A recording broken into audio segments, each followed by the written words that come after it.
Projeto Libélula Nova Terra, relatando os capítulos do livro de Divaldo Franco, pelo espírito de Abélia Rodrigues, Vivendo com Jesus.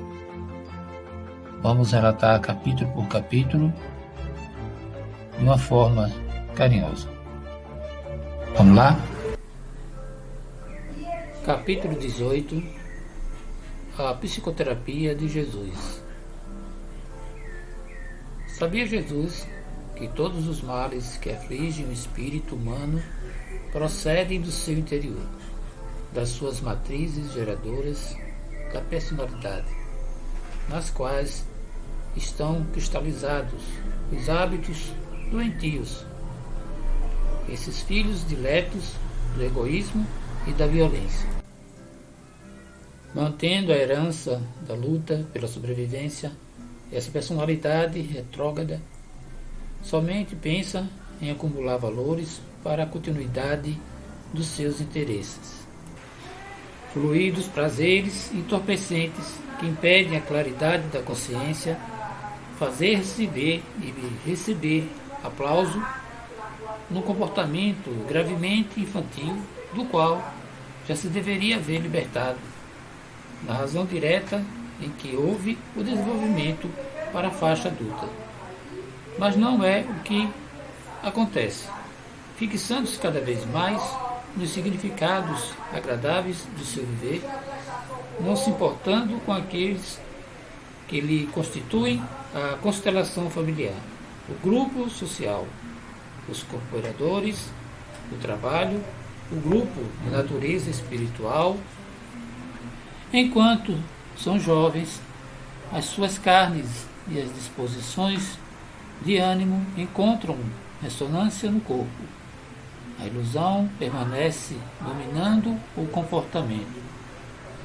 Subitamente, porém, dá-se o fenômeno do despertar, mediante o qual o indivíduo se identifica solitário, insatisfeito com tudo quanto acumulou, desmotivado para a existência, porque se defronta com a consciência que constata a quase inutilidade de toda a vida experienciada sem a produção dos valores transcendentes, que são aqueles que realmente podem ser transferidos para além do túmulo.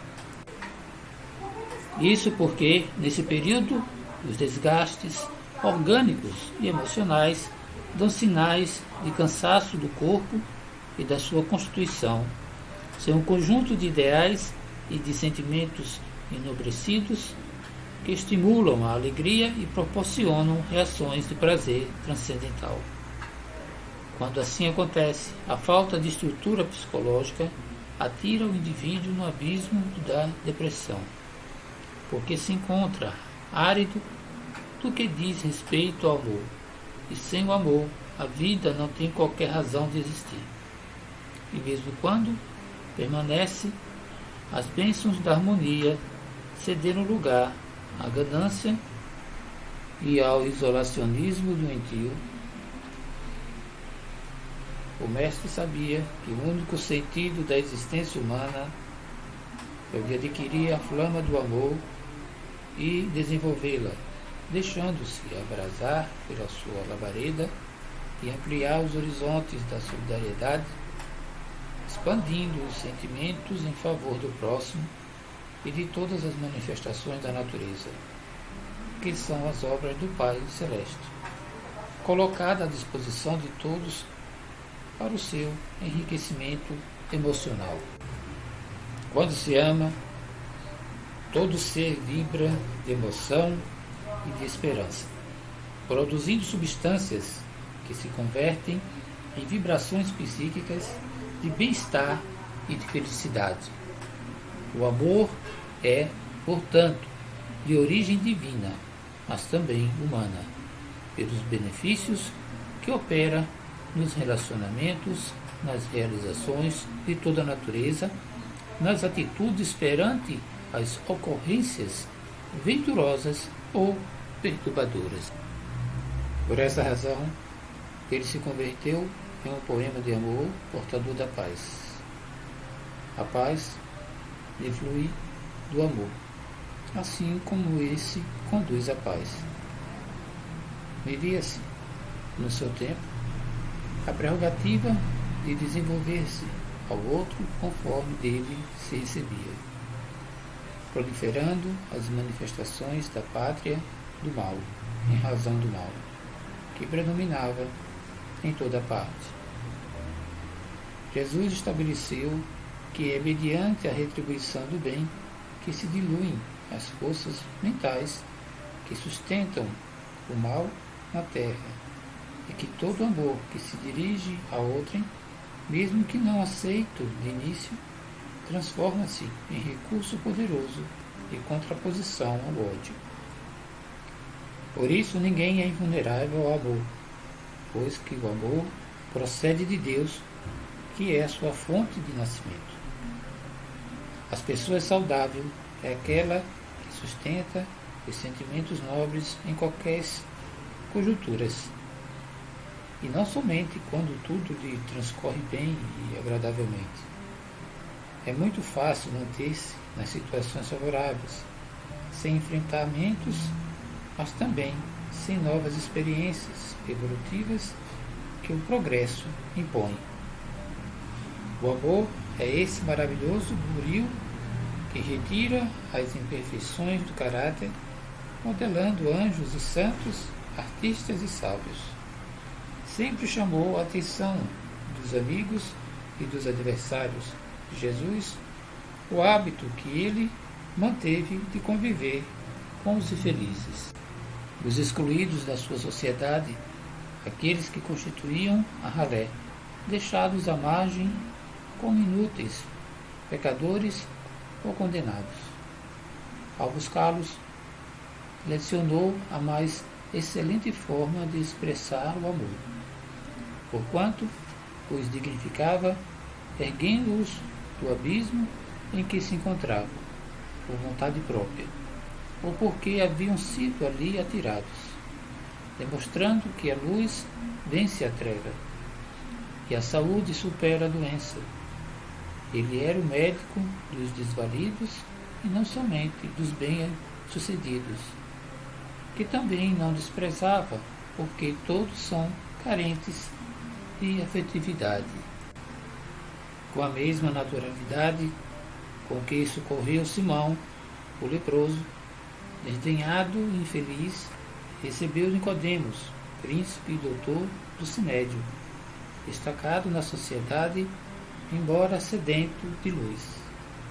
Arriscou a própria vida, propondo um novo comportamento a apedrejadores da mulher adúltera, que era vítima de si mesma e do contexto social injusto no qual vivia, ajudando-a na renovação interior e tornando-a útil à sociedade, o que repetiu com a mulher equivocada de Magdala, que lhe buscou orientação e recuperou-se. Perseguido incessantemente pelos adversários gratuitos, compadecia-se da sua ignorância e estupidez, tendo paciência amorosa com eles. E mesmo quando foi constrangido à severidade, não se exasperou, nem lhes guardou qualquer tipo de ressentimento.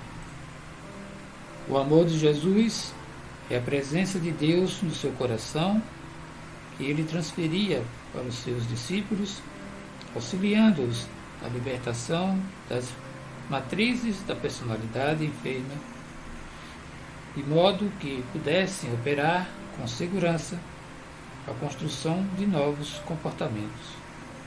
Ninguém pode apagar certas recordações e condutas ancestrais arquivadas nos recessos da memória, mas as pode substituir por outras saudáveis que se irão incorporar nos conteúdos do ser, passando a proporcionar conduta desejável. O amor não tem limites. e sempre sai vitorioso em qualquer situação em que seja colocado. Em razão de seu amor inefável, tornou-se escultor de almas, começando o mistério com os discípulos arraigados às tradições, habituados ao revide e ao ressentimento, sensíveis às agressões e à vingança. Ensinando pelo exemplo, demonstrava sem palavras que feliz é aquele que ama e que serve, que se dedica e que se olvida o mal, que se faz o menor diante dos pequeninos, de tal forma que revela toda a grandeza de que é portador. Foi dessa maneira que na última ceia, tomando de uma toalha e de uma bacia com água, ajoelhou-se e pôs-se a lavar os pés dos discípulos aturdidos que tentaram recusar-se a essa máxima doação. E quando Pedro lhe disse: "Nunca me lavarás os pés", respondeu-lhe Jesus: "Se eu te não lavar, não tens parte comigo." Mais tarde, quando Judas o beijou, consumando a traição, ele, que conhecia muito bem, que sabia das suas carências afetivas e das suas frustrações, retribuiu o crime, chamando-o de amigo. Quem na história da humanidade que se lhe possa equiparar? Somente pelo amor o homem será salvo. Ele o asseverará aos companheiros surpresos. O amor é o pano de fundo que se pode encontrar nas bem-aventuranças, alterando para sempre o comportamento moral e social da vida humana.